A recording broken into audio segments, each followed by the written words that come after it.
Jackson Hospital Emergency Services physician, Dr. Jacob Sinkoff. Good morning. Good morning. Thanks for having me again. Happy back to school day. Happy back to school day. My kids aren't old enough yet, but we're really looking forward to it. You're lucky you don't have to worry about the playground equipment, kids getting, sick from other kids. Yep, all that. Did you ever have a playground injury? Yes, I broke my wrist jumping off a swing. Yeah. When I was a kid. Luckily, it was non-surgical. It was just a little crack and a worse one for a couple weeks. And but beyond that, no. I did have I wasn't going to talk about this, but I did have a first day of school injury. Really? So it was the first day of school in third grade. I was sitting waiting at the bus stop, and we were playing tag or something. I slipped and cracked open my chin. Oh my gosh. So before school? Oh yeah, right before school, sitting at the bus stop. So I, nowadays you'd go to the IEP urgent care. Back when I was a kid, you went to your pediatrician. Yeah. So we went to, my pediatrician, sewed me back up, and I was back in school by 10 o'clock. So, unbelievable. Yeah. Your daughter had a back to school injury, didn't she, last night? Sort of. Yeah. Yeah, just a random injury, kind of cut her bottom of her foot on a small trampoline. Yeah. Yep. Yeah. So, just a little scrape, no big deal. Yeah, little scrapes, cuts, perfect for the urgent care. You still can go on the metal playground structures at Swain's Memorial Playground in Brooklyn. They still have all those metal things. And I would think the one that gets a lot of injury is the thing that you put the kids on and you spin it around. Yeah. So I don't think I've ever seen an injury off one of those things. Really? I've seen more injuries on the slides, I think. Yeah, I've been injured on one of those before, for sure. Yeah.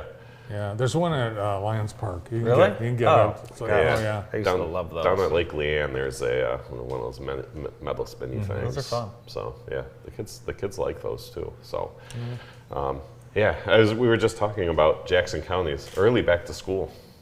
I know. So.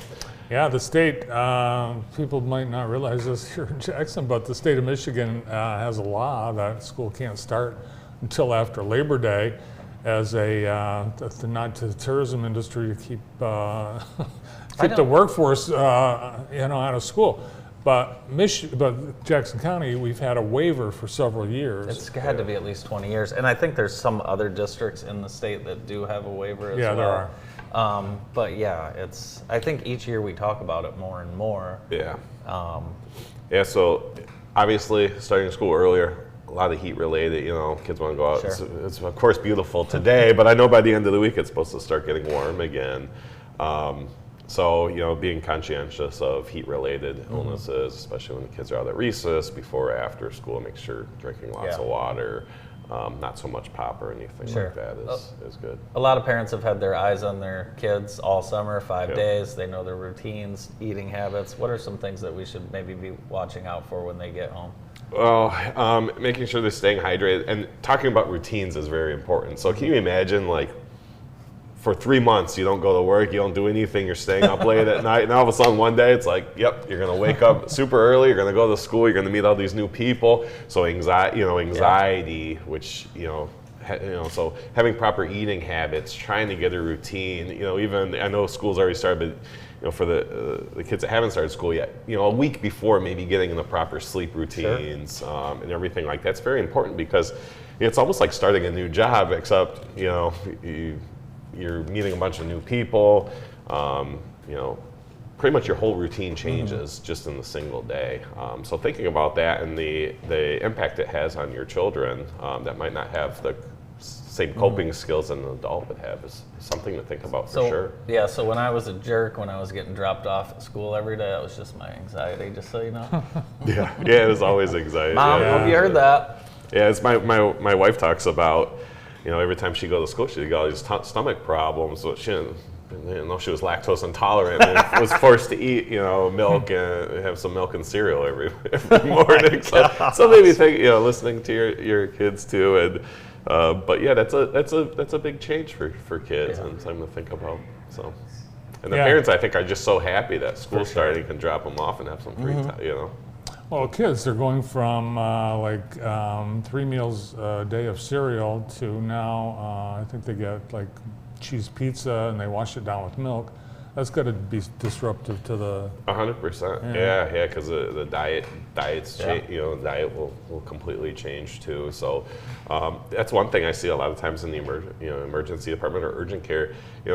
Young kids can't verbalize my stomach, or they'll say their stomach hurts, but they can't say it's because it's after I eat this. So thinking about food allergies is something to think about, especially too. And part of normal development is some people get stomach pains while they're in, especially with changing dietary habits. They have they're eating this all summer, and then something changes, and sometimes it throws your system off a little bit. So just being conscientious and stuff like that. You remember when we were kids and kids would throw up in school, and then the janitors would put that powder stuff down on top of it? Yeah, and then you just went back to school. Then you just went. It would stay in the. I wonder what that powder stuff was. I don't know. And it would just stay there until someone left, and then someone would come and take care of it.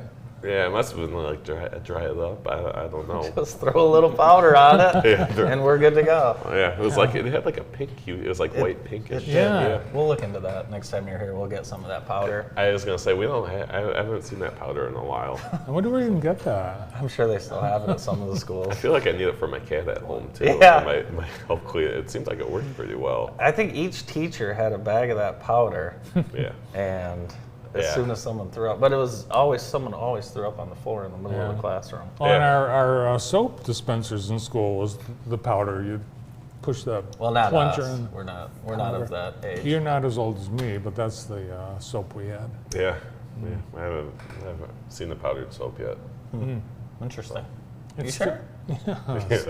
Yeah, it's great stuff. A lot of powder in school. That's why we probably had so many respiratory issues. Yeah, and COVID. And so with the kids all getting together again. So COVID, the map, and you're seeing it at IEP, I know for a fact because I was talking to some of your IEP people, and it's like back. Yeah. So we're seeing a lot of IEP, or a lot of at IEP urgent care, seeing a lot of COVID. In the hospital and the emergency department, we're seeing COVID too. And people know they'll have it. They've had it before, like, I know this is COVID again, and sure, and this COVID again. Yep.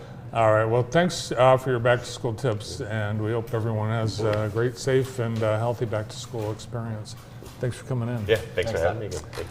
From Henry Ford Jackson Hospital and IEP, Dr. Jacob Sinkoff. More of the morning show right after this.